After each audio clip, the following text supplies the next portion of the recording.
मुख्याधिकारी साहेब, मोकाट जनावरांचा बंदोबस्त करा, नवापूरकरांची मागणी।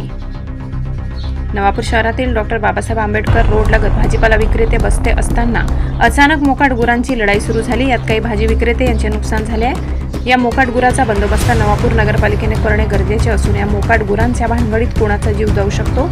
मोकाट जनावरांचा झुंजमुळे रोज छोटे मोठे अपघात होतात। शहरात रोज कुठे ना कुठे मोकाट गुरांचे झुंड रस्त्यावर दिसून येतात। संध्याकाळच्या वेळी बसस्थानक परिसर, साईबाबा मंदिर अशा भागात ज्येष्ठ नागरिक फिरण्यासाठी येतात। त्या भागात मोकाट गुरांचा संचार पाहायला मिळतो। अशा वेळी गुरांच्या लढाईत ज्येष्ठ नागरिक, लहान बालके सापडले तर मोठा अपघात होऊ शकतो। यावर नवापूर नगरपालिकेने लक्ष घालून मोकाट जनावरांचा बंदोबस्त करावा, अशी प्रतिक्रिया नवापूरकर उपस्थित करत आहेत।